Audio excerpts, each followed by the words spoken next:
Hello, everybody. Always Dizzy here. I'm back with the final round from the 2022 Langley Open. Let me just get my score sheets here. Okay, so yeah, this was round 6 on the third day of the event, but the fourth day that I was there because I went a day early. My score after round 5 was 2.5 out of 5. So I was sitting, halfway, midpoint score wise in the tournament. Despite my score being okay, my rating has taken a huge nosedive so far because let's see, at this point, I've drawn was it 3 games in a row? I think I drew rounds. So as a recap, I won the first game, lost the second game against the 2300, and then I drew round 3, drew round 4, and drew round 5. So yeah, I just had 3 draws in a row at this point, all against kids. I was looking forward to possibly getting my second win in the tournament and maybe finishing above 50%. My opponent was Mungbai Lee, rated 1095. This was a young lady. I think she's like around 14 years old. Could be wrong, but approximately. I was black. And yeah, this was the second round of the day. Okay, let's get going. So the first move was a little surprising. She opened with B3. I think this is the Nimzo Larsen. I think that's the name of the opening. You tend to see this from much higher rated players, like titled players, who want to kind of get people out of their book, or not necessarily title players, but even just, like even B class players, A class players that, want to just play without much opening theory. But I have actually looked into this a bit. I don't know it super well, but I wasn't intimidated by it. It's kind of an intimidating move because it's unusual. But I was ready to face it. So I played D5, Bishop B2. I played Bishop B4, Bishop G4. So this is the only opponent that I actually talked about the game with afterwards. The other rounds, I don't know. I don't know why I didn't with the other rounds.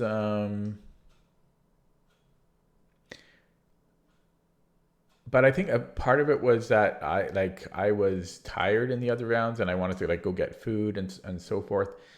This round I don't know.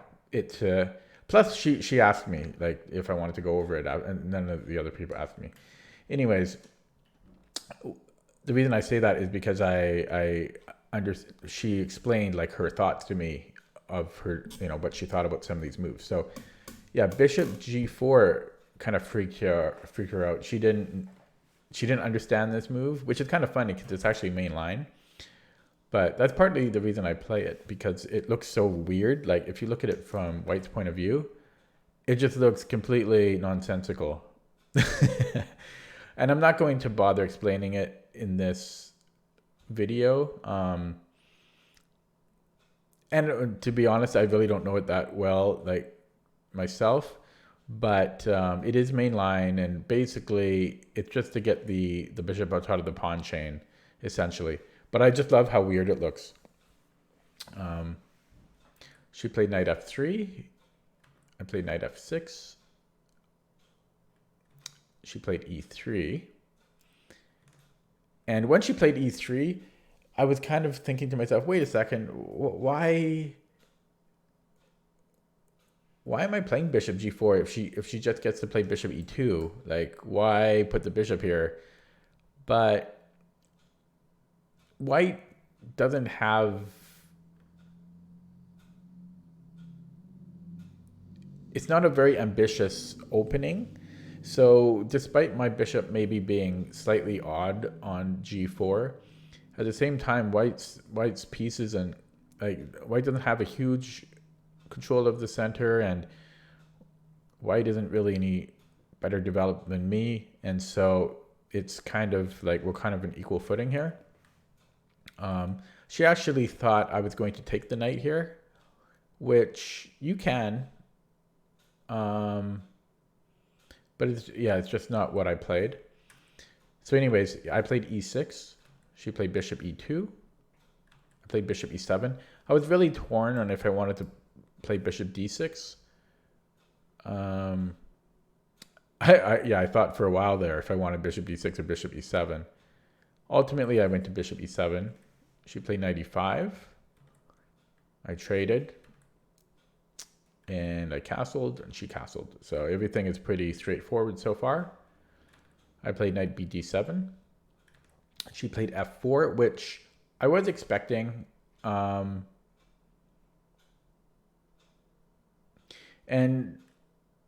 despite expecting f4, it still gave me a little bit of anxiety because it's just a little bit uncomfortable, you know, unless you're super familiar with these positions, which I'm not.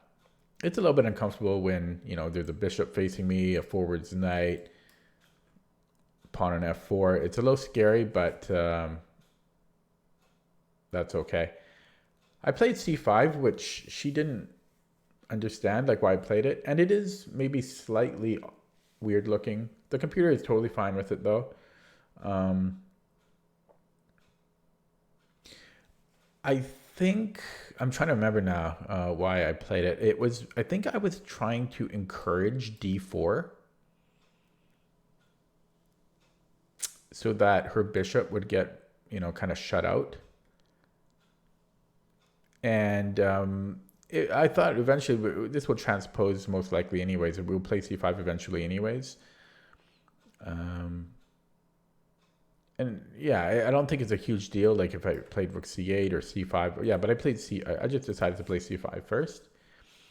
She played rook f3, and yeah, this made me very nervous because, believe it or not, despite her having played f4 earlier, I honestly didn't really consider that she can just lift the rook and start attacking me. I was thinking more along the lines of like a pawn storm or something, but when she played this, I'm like, oh God, because yeah, this is getting a little scary now, and I've had a lot of issues in the past when my opponent has kind of just went all out like this.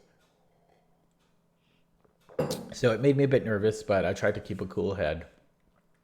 I didn't see exactly how she will punish me. Did not mean to do that. I do have a bunch of pieces that are close by to defend. So I traded on e5. She took back. I played knight d7. Bishop b2. Bishop f6. d4. And that was kind of what I was hoping for earlier. I was really hoping for her to play d4. And I for some reason I thought that there was a decent chance that she might do this at some point. And I think she should have just played knight c3. Probably. That's probably like I thought for sure like knight c3 is probably what she should play. But yeah, she played d4, and yeah, this is just a big mistake, I feel, for white, because yeah, her bishop is now just kind of much worse position than it was. Now, oh yeah, it wasn't here yet. So here I played rook c8, and she played c3.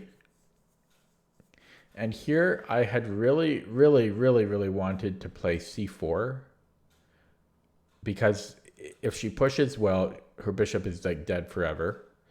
And if she takes, I can take with the rook, and then in addition to her bishop being terrible, she also has a very weak c3 pawn. So I really, really wanted to play c4, but I got scared of e4. But it turns out that that actually was not a problem. But yeah, I mean, I really wanted to make this work. Yeah, I was scared of this, but the computer didn't mind it. I forget why. I think we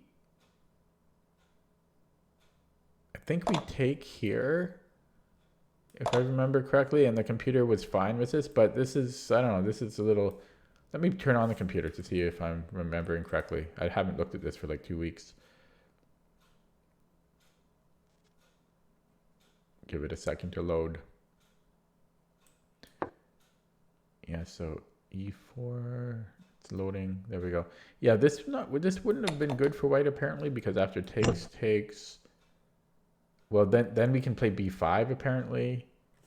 b5 is best, followed by rook e8 or queen b6.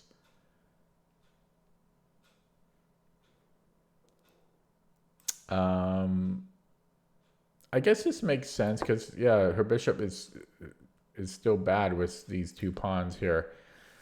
Okay, so I kind of misread that position. Let me turn off the engine. Whoops. So anyways, I wanted to play c4, but I didn't. Instead, I took. But actually, I did want to mention c4 was actually a mistake, but not because of e4. It was knight d2 is actually a problem for black. And I guess the point is,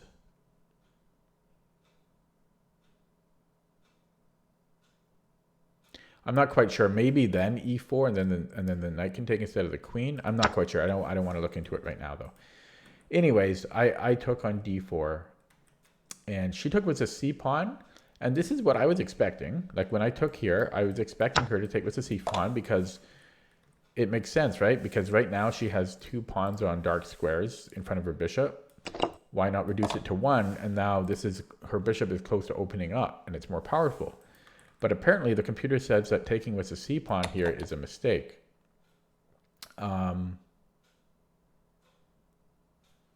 just looking at my notes. And I think the reason the computer wants to take with the e pawn is because now white can break on c4.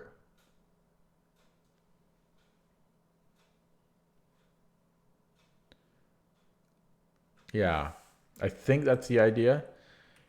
But anyways, yeah, I'm not surprised that she took with the c pawn. That's what I thought she would do and what I thought was best. And then I really liked my next move. It's not a hard move to find at all, but I really, really liked it. And I'm surprised when I was looking at the game with her after we went upstairs where we could talk about it. She didn't know why I played that move, which is very surprising because it's pretty, once you see it, it's pretty obvious what it does. So before I show the move, what can black play here to just completely cripple white's development? Completely cripple it. You can pause the video if you like. But I played queen a5 here. Again, a supernatural move, not hard to find, but it completely stops any development of white's pieces here, right? Because the knight can't go to d2 because then I have rook c2, right? And nothing can come to c3 because I just take it. And so, yeah, I just really liked queen a5. Plus, I connected my rooks, and I don't know. I just really like queen a5. She played knight a3. I played a6. And just to give you a sense of how much time was left at this point, she has 55 minutes. I have 58 minutes. So we're both doing well on the clock. She played queen e1. And I played bishop d8. And I think I thought for a while on that too. Hang on. I just want to, did I think for a while? Well, 4 minutes. This is decent, bishop d8. My idea was that she can take, if she wants to trade queens, it can be on my terms, and then I get an active bishop. Because right now my bishop is pretty bad on f6, so why not improve the bishop a little bit? However, there's a better move here that I missed, which is not hard. It's not that hard to find, but I just was completely oblivious to it. And that was, you need to notice that there's a pin here. Well, it's something that you don't really notice because this is obvious, but if you think about it a little bit, this is actually undefended, and maybe we can utilize that somehow. So if I had traded queens here, I then could have played knight c5 utilizing this pin, and that would have allowed me to quickly bring my knight into the game. And I think we just go to e4. I guess we could also maybe threaten d4 as well, might be a thing, but probably we go to did not mean to do that, but probably we go to e4 there. And it's not like it's not going to win the game or anything, but that would have been a nice little maneuver that would have really helped my knight get into the game very quickly here. So anyways, I missed that, and I played bishop d8. She goes rook f2 because she wants to I think go to c2. I played knight f6, trying to get into e4. She plays rook c2. I traded queens, and then I traded rooks. And I'm trying to, I didn't go here, and I'm trying to remember why. Probably because I can just go there whenever. So I went bishop e7, which the computer said was an inaccuracy. The computer prefers bishop a5, but I was worried about b4, and it's kind of unclear.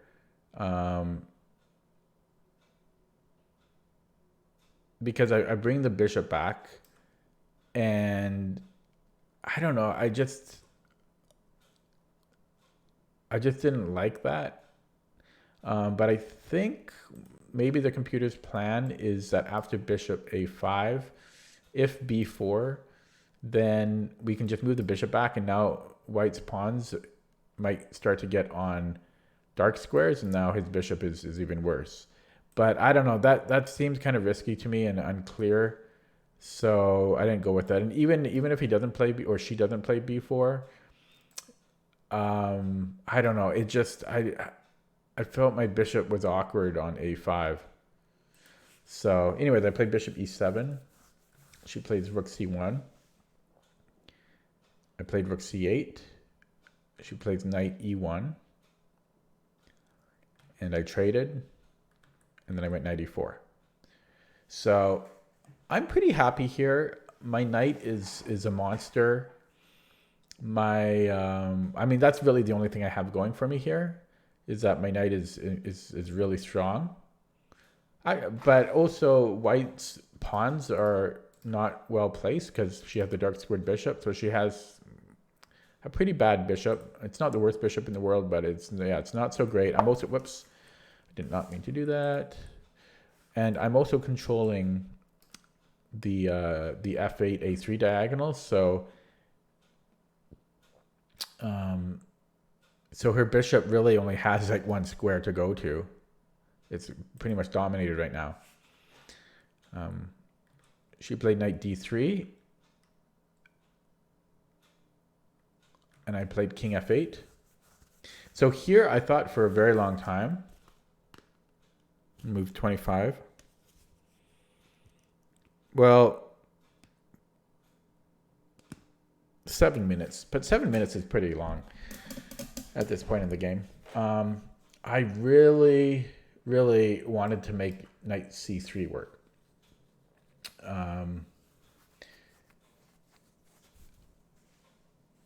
But I didn't play knight c3 because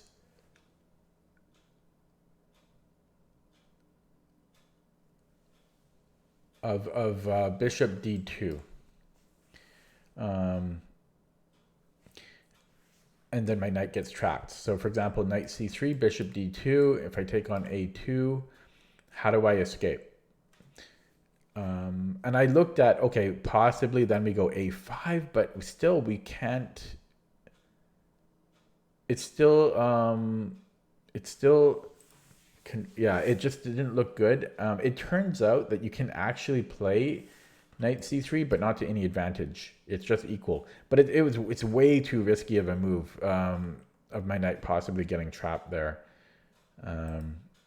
For example, if I turn on the engine, it's just too bad because knight c3, it's a double attack, you see. But yeah, so if bishop d2, and I'm just waiting for the engine to load. Yeah, so white can play a lot of different moves that I would have to factor in. Like if she just moves the king in, it's supposed to be equal here, but like, yeah, I'm not sure. It's way too risky again with my knight just being stuck here. Like she could go b4, I can go b6, king comes in, and then it's saying maybe bishop d8. So how do we get out of this? I guess a5. Is the a5 the only move? No, we can even just go bishop c7 apparently, and if she brings in the king, eventually we have to play a5. Actually, that's not the best move for her. Taking apparently is. And yeah, just way too scary. But apparently this is equal with perfect play. Yeah, she can bring in this, and then I can play knight b4 and this. But her king is so active, you know what I mean? Like you can see why I might not want to play into this line. That's extremely risky. So I think I was right to avoid that. And she asked me after the game, like here, like, sorry, after knight d3, she's like, why didn't you go here? I was scared of this. But yeah, she didn't see bishop d2. So I played king f8, and she played king f1. So bishop d6, knight f2, challenging my knight. I took her knight on f2. The computer said that g5 here would have been an interesting try to create more of an imbalance and to try to get some advantage.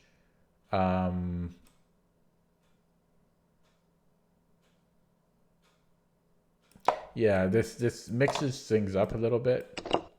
If she takes this here, if she takes there, then I can take on h2, and that would have been interesting, but also kind of risky. But yeah, that was a possibility.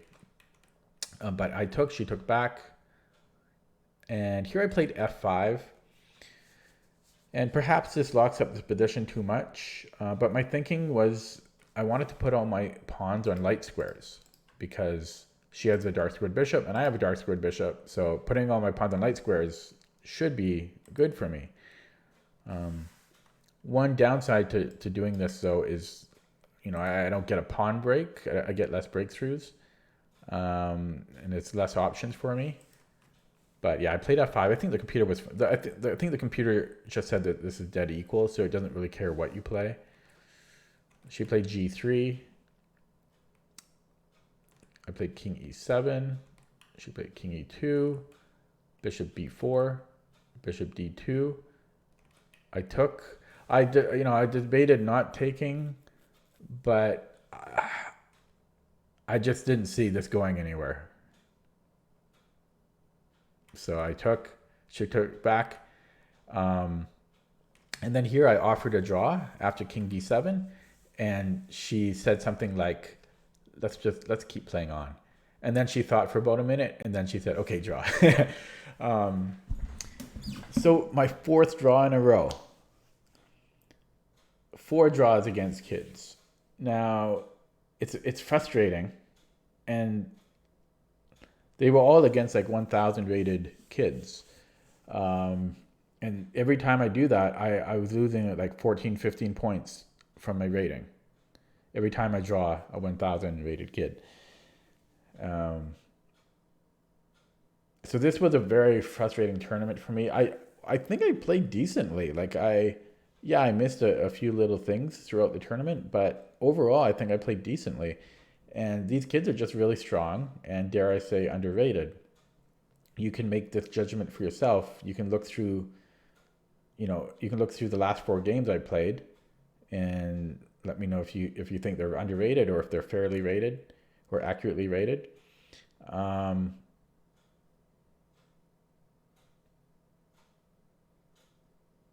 Yeah, so I'm going to look up in a window right now what my rating was since the tournament is over. Um, 'Cause I'm sure you're curious. So yeah, so at the beginning I was 1513. After the tournament, I was 1460. So I'm 1460 now. 1400. Yay. So I lost what, 53 points in this tournament, which is a lot. And that's with only losing 1 game. And the only game I lost was to a 2300. But all the draws against the kids just completely destroyed me. Yeah, it was tough. I mean, what could I have done better? I know the game was pretty drawish and there were trades and so forth, but it seemed like I didn't have that many like obvious chances to shoot for a win. You know what I mean? Like, what was so bad that I did? I mean, I had a slight opportunity here to have a tiny advantage if I traded. Where was it here? Here. If I traded queens here and then played knight c5, but even that is such a small advantage. There was that, and then what else was there? I mean, it's just a draw. Like this is just a draw, even at this point, I think. So yeah, I had this one tiny little up. But what? Let's see. What is the eval here? I'm going to turn on the engine. Actually, here, if I had traded queens instead of bishop d8. Oh, it's actually bigger than I thought. I thought it was only a small advantage. The computer is saying -2. I don't remember it being that high when I looked at it originally. And then this is apparently This is apparently a -2. So this would have been winning.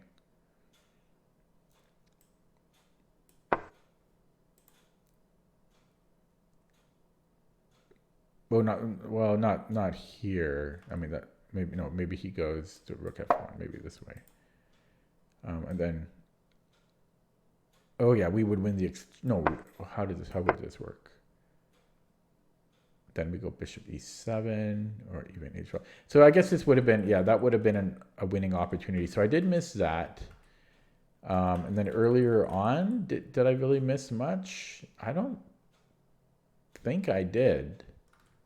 So I might have had only that one opportunity. I don't think there was another like big opportunity. I think that was my only opportunity to kind of win the game there. Everything else I played was fine, I believe.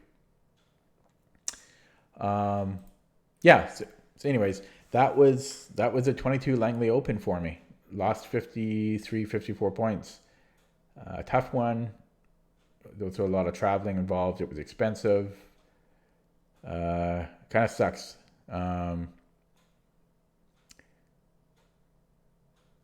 My next tournament is in a month from now. Almost exactly a month from now. And that's a 5-rounder. I won't really talk about that in this video too much, but I don't know. Maybe I can do better there. I don't know. Frustrating. Thanks for watching, though.